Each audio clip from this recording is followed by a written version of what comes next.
Before I go further, I want to address a few preliminary matters. First, I need to remind everyone, just like anyone in any criminal case, the defendant is presumed innocent until proven guilty. Second, as some of you know, Anna and the defendant have a young son. I'm not going to be answering questions about him today. I want to make that perfectly clear up front. What I will say is that steps have been taken to make sure that he is safe.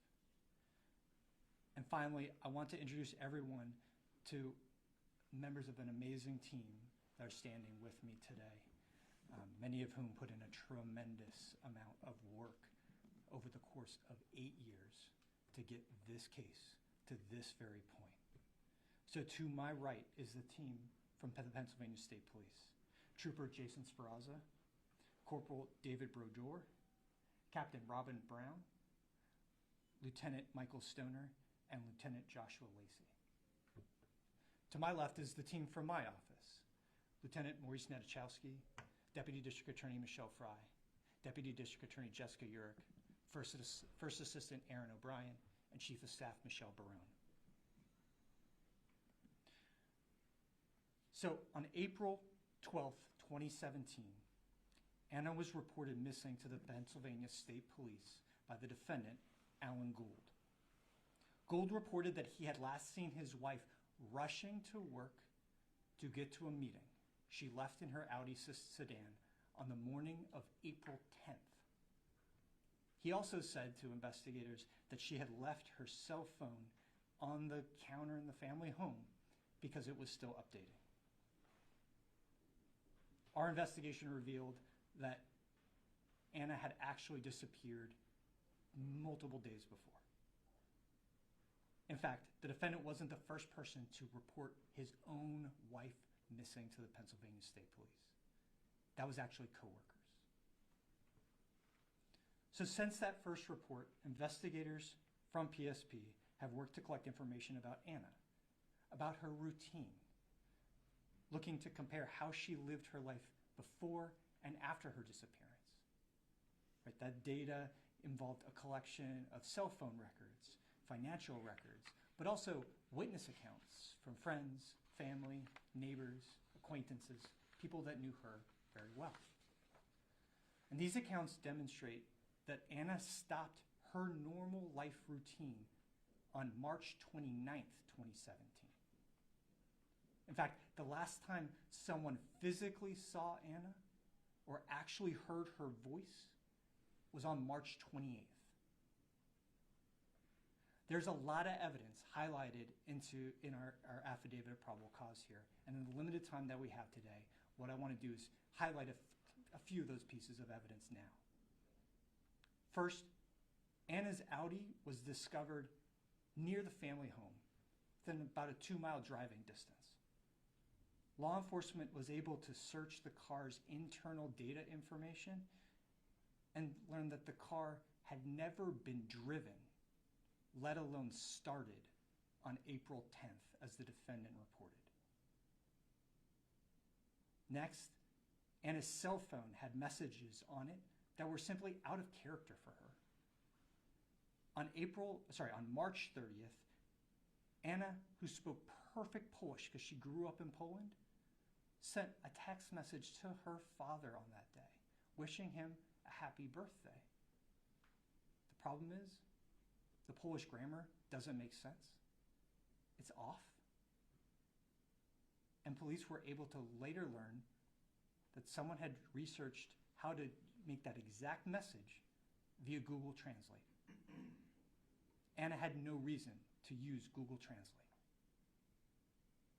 And most importantly, all the interviews over the course of 8 years demonstrate that Anna was a devoted mother, a devoted sister, and in particular, she loved her family.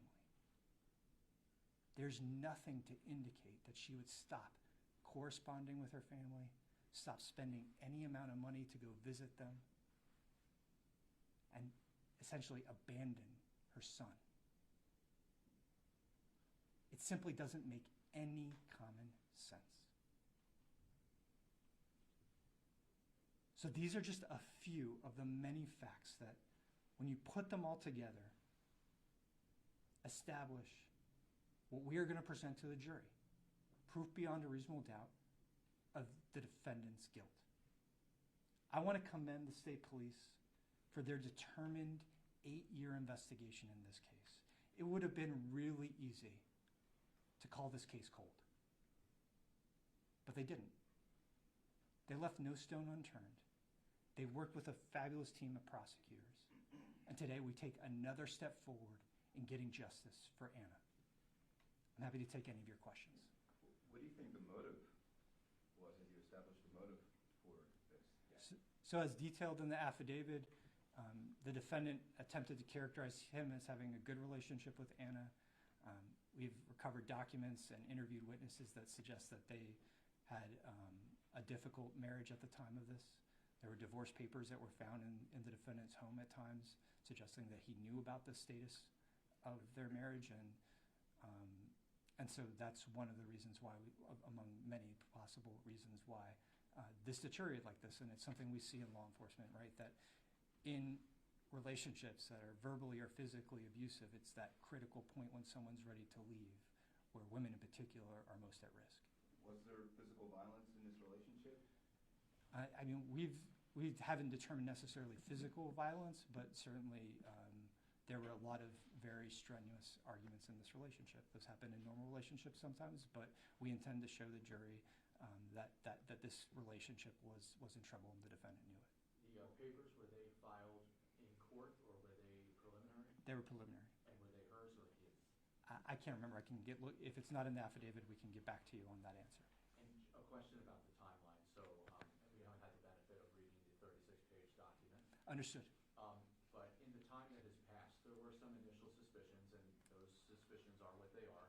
Your team is up there to make a case here. What were some of the hurdles? What were some of the procedures and processes that frustrated the investigation in the time that it took? Well, this is a unique case, right? Almost all of our homicides, and certainly in this county's history, I can't remember a case where we had not found the physical body of the victim. We still have not found the physical body of Anna, right? And these are a type of case in our industry that we call sometimes no body cases. They're rare prosecutions. They take a lot of work. You have to uncover every stone. You have to make sure that you have it right. We've done that here, but it simply takes time. You highlighted some of the key pieces of evidence. I know some of that was known a couple years ago. Was there one key piece that came to fruition recently that kind of cracked the case, or was just kind of a culmination of everything? No, we wanted to exhaust everything in this, right? We wanted to make sure that we use technology from 2024 and 2025 that wasn't in existence in 2017. We wanted to make sure that it's not just about prosecuting people because we have strong feelings that they did it. We have to prove our case beyond a reasonable doubt in a court of law. And before we do that in a case that is as expansive as this, we have to make sure that we've covered all of our bases. And it's really about understanding the evidence and understanding how it fits together and making sure we could present it. Did retesting of DNA evidence play a part in this without her body being found? No. As you were advancing towards making a first-degree murder charge here, right? At any point, did your team reach out to the defendant and make an offer in exchange to locate the remains? No. I mean, we're here to charge him. We will see how the process plays out now that he's been charged. Is there any direct evidence linking the husband to the murder? I mean, you talk about, cell phones and text messages and the troubled marriage, but other than that, is there direct evidence that links him? I suggest, and we plan to argue a trial, that the direct evidence is all of his lies about her disappearance that don't make sense. You don't get to say that you saw her drive away on April 10th and the car didn't start that day, right? So this is not just about one piece of evidence. And I can't go through every example of the little things, right? But when you take the totality of this evidence, it just demonstrates, right, that he was being incredibly deceptive about where his wife was. And the only reason for that is that he killed her. Has he given you any indication on how she might have died? I have ethical constraints about whether I can confirm or deny. I talk about what people say after they're arrested. So unfortunately, right now, I'm not able to comment on what whether he gave a statement or not after the fact. So she's last heard from on March 28th. What is the last day that you believe he was fabricating her existence? How long did that go on for? It went on until he reported it until April 12th. Was he always he was a person of interest from the start of this case, but when did you say that this guy is? So I want to be a little careful with that, right? Sure, Like I think yeah. in any missing person case, right, investigators walk in thinking it's a missing person case, but they don't dispel the fact that there's some foul play by someone who's close to the person that's missing, right? So trained, skilled investigators like this team here, they keep their options open for everything. But I don't think they walked into his house day one and said, like, you absolutely did this. That's not the approach that the Pennsylvania State Police took here. Do you believe he acted alone, or could there be other arrests in this case later on down the line? I mean, we'll always be investigating, but right now with the evidence that we have, like, unless something changes, this is the arrest.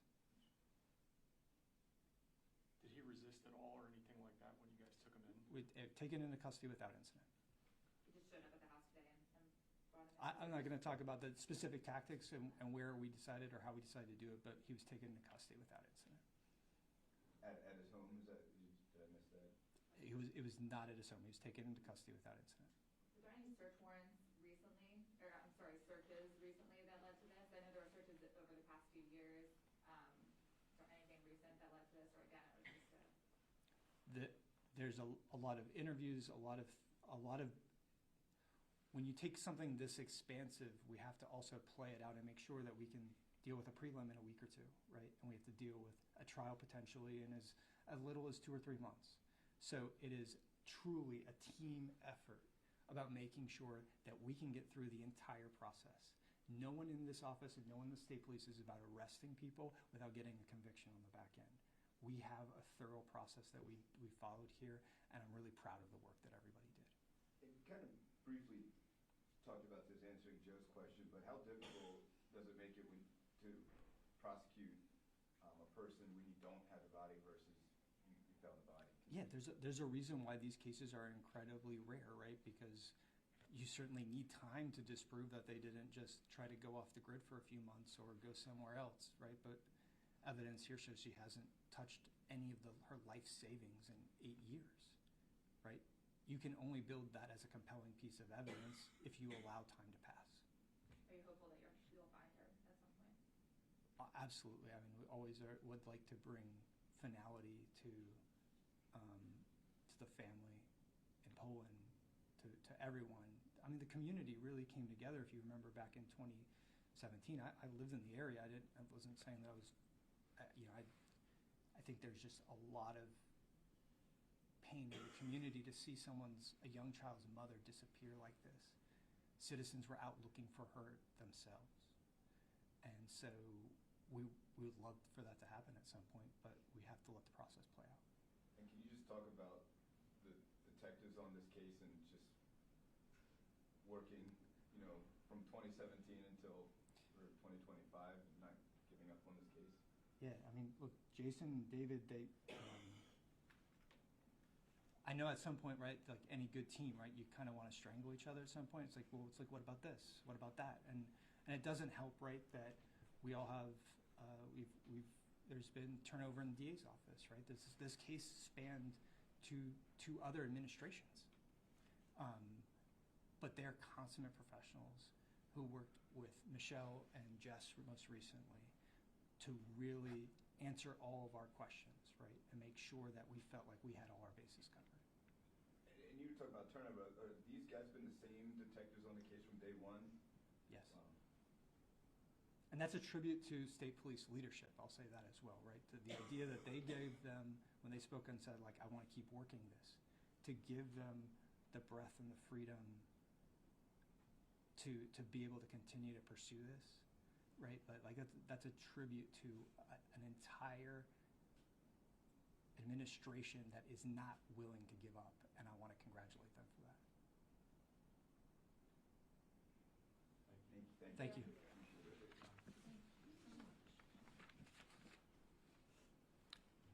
All right. right, if there's any other questions or concerns that come up, you can please continue to communicate through Dana. I know we're still trying to get everything together and release information.